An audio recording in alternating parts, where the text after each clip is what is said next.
Fear is eliminated with familiarity. Welcome back to Daily Reps podcast with me, Brendan. We're on day 15 now.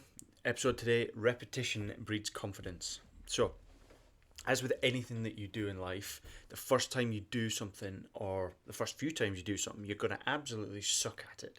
And that is okay. That is fine. Because next time you go to it, you're going to get that little bit better.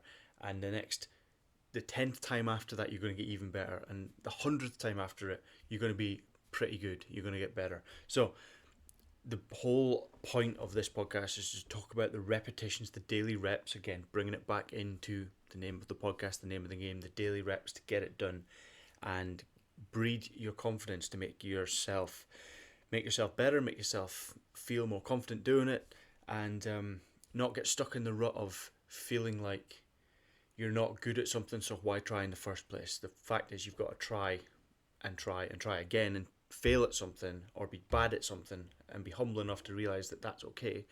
You know, the first time you learnt to walk, you fell over probably 100 times or more, and now you walk around without thinking about it. It's an age-old analogy, but it's true with anything that you do in life. You might pick up guitar at 25 years old after never touching an instrument before, and you're going to absolutely suck at it. But if you stick with it every single day and do a little bit and add that little 1% every single day, you're going to get a lot better at it over time. So always think about the long game as well. Think, how am I going to be in a year's time? How am I going to be in 5-10 years time if I keep doing this and keep showing up and keep doing it? Will I be a master at it eventually?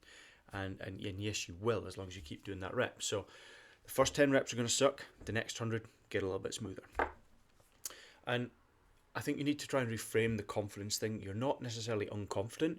You're just untrained in what it is you're trying to do. Maybe you're new to a business that you want to start. Maybe you're wanting to start a business in digital marketing in a service-based industry like washing cars, for example, or you're just hustling trying to flip furniture or flip things and buy and sell things, and you're going to be pretty shit at it to start with. You're going to be picking things up from car boots, flipping them for a couple of quid profit, and picking the wrong things constantly, but you're going to learn really, really quickly what works and what doesn't work.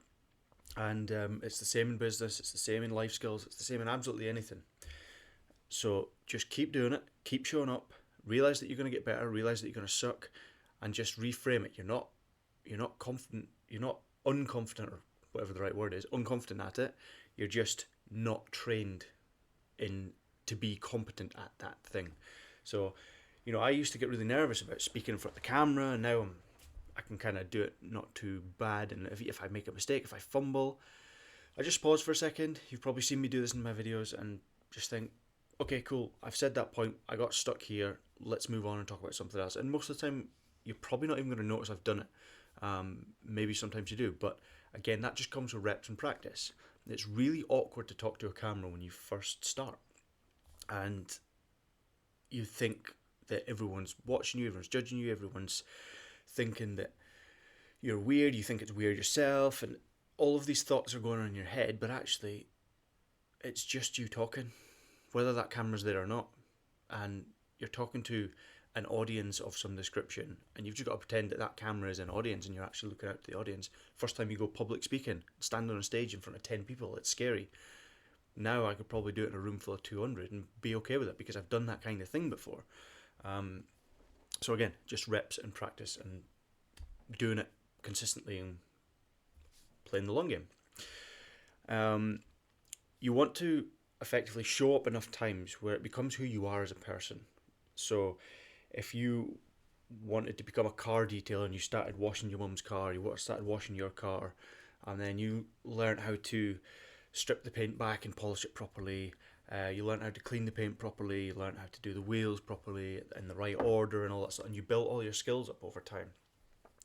You're going to be known as someone who's really good at detailing cars after you've done it for long enough and learn all the different steps and learn what products to use. It's the same with any business, any service, anything, any skill that you want to learn. It's exactly the same. The more you do it, the better you're going to get. As long as you're willing to learn and keep building on your skill set to start with, you're going to get better and better and better. So just keep that in mind. Reframe it from you're not confident with that thing. You're just untrained and you're going through your training to get there. You're going through your apprenticeship by doing the reps, by showing up, and by just learning that little bit every single day. So tomorrow we're going to talk about marketing rewards execution, not ideas. A bit more on the marketing talk. I'm quite excited for that. That'll be fun. Closing rep for this podcast. I want you guys to repeat something that scares you, something that you think that you suck at, and then watch it shrink the next time you come and do it. So the next time you come up, maybe it is standing on stage, maybe it is posting a video that you're scared to post because you're talking to a camera and you feel awkward. I want you to do it once and then do the same thing again tomorrow and feel the difference between the two, and keep doing that every single day if you can. That is pretty much the end of this podcast. If you have enjoyed and you've gleaned some tips from it and you think there's some value, drop a comment below and share it with someone you think might find it valuable as well. But that's all for me for now, so we'll see you tomorrow in day 16.